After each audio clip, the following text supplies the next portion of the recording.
बिस्मिल्लाहिर्रहमानिर्रहीम, अस्सलाम वालेकुम। Welcome to my YouTube channel kitchen cooking recipes. आज मैं आपके लिए बहुत ही शॉर्ट रेसिपी लेकर आई हूँ। आज मैं बनाने जा रही हूँ चटनी, लहसुन की लाल चटनी बना रही हूँ। इससे पहले जो मैंने एक वीडियो आपके साथ शेयर की थी वो लहसुन की प्योरली सिर्फ लहसुन की चटनी थी। ये इस तरह की चटनी जैसे हम ग्रीन चटनी बनाते हैं समोसों के साथ खाने वाली, दाल चावल के साथ खाने वाली, ये उसी का कंटेंट है, उसी की एक्सटेंशन है लाल चटनी। इसमें सिर्फ हम धनिया पुदीना इस्तेमाल नहीं कर रहे हैं, लेकिन बाकी चीज़ें हमारी ऑलमोस्ट वही होंगी। तो जो हमें लाल चटनी के लिए चीज़ें चाहिए वो बहुत ही सिंपल है। लहसुन लिया है मैंने, एक पूरा लहसुन ले लिया है मैंने, उसे मैंने छील कर पील करके रख लिया है। साथ मुझे चाहिए होगा इमली का पेस्ट, इमली का पल्प। यहाँ पे मैंने 2 टेबल स्पून इमली का पल्प लिया है। अगर आप ज़्यादा खटास पसंद नहीं करते हैं तो आप इसकी क्वांटिटी को रिड्यूस कर दीजिए, कम कर दीजिए। इसके साथ मैंने 2 मीडियम साइज़ के टमाटरों को क्यूब्स में काट कर रख लिया है। साथ में मुझे चाहिए होगी कुटी हुई लाल मिर्च 2 टेबल स्पून, सफ़ेद ज़ीरा 2 टेबल स्पून, नमक हस्ब ज़रूरत, मैंने यहाँ पर 1 टीस्पून नमक लिया है। और इसके साथ हमें चाहिए होगा पानी चटनी को ग्राइंड करने के लिए। बहुत ही सिंपल रेसिपी है। इसको सिंपली हमने सारे मसाले अपने ब्लेंडर में डालने हैं और इनको ब्लेंड कर लेना है। तो आइए शुरू करते हैं। मैंने यहाँ पे ब्लेंडर ले लिया है।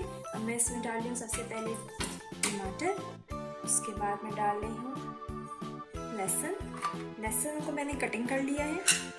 इसके साथ मैं डाल रही हूँ तमाम स्पाइसेस, कुटी लाल मिर्ची डाल दी है मैंने। इसके बाद मैं इसमें डाल रही हूँ इमली का पेस्ट। इमली का पेस्ट मैंने थोड़ा सा रोक लिया है क्योंकि मैं इसको ब्लेंड होने के बाद चेक करूँगी, मुझे जितनी खटास चाहिए होगी उसके अकॉर्डिंगली मैं इसमें बाकी का इमली का पल्प शामिल करूँगी। और ये मैंने शामिल कर दिया सफ़ेद ज़ीरा। अब हम इसको ब्लेंड कर लेंगे।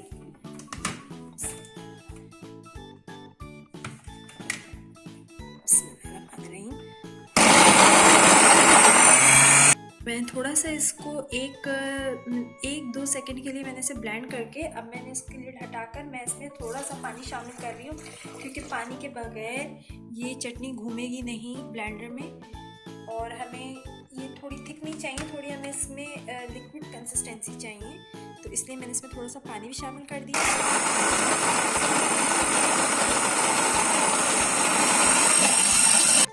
देखिए मैंने चटनी को ब्लेंड कर लिया है। चटनी बहुत अच्छी तरह से ब्लेंड हो चुकी है। आप ब्लेंड करने के बाद इसका नमक भी चेक कर लें। अगर आपको नमक कम लग रहा है तो आप इसमें और ऐड कर दें। मेरे लिए नमक इतना ही इनफ था, तो मैंने इसमें नमक और ऐड नहीं किए।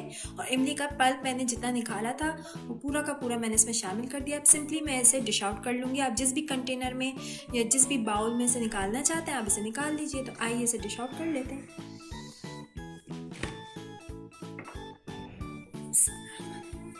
अब ये देखें, सिंपली मैं चटनी को निकाल रही हूँ। ये चटनी रमज़ानों में बहुत ही आपके लिए यूज़फुल है। आप इसे बनाकर फ्रीज़ कर दें और समोसों के साथ, चाट के साथ, राइस के साथ आप इसे सर्व करें। आप इसे अराउंड 1 हफ़्ते के लिए फ्रीज़र में स्टोर भी कर सकते हैं। ये ख़राब नहीं होगी, लेकिन आपने इसे याद रहे कि आपने इसे फ्रीज़र में रखना है। फ्रीज़र का जो आपका डोर होता है ना, आप उसके अंदर रख दें, क्योंकि गर्मी का मौसम है तो लाइट बहुत ज़्यादा जाती है, इसलिए आप इसको फ्रीज़र में रखें। फ्रीज़र इसके लिए ज़्यादा प्रेफरेबल है।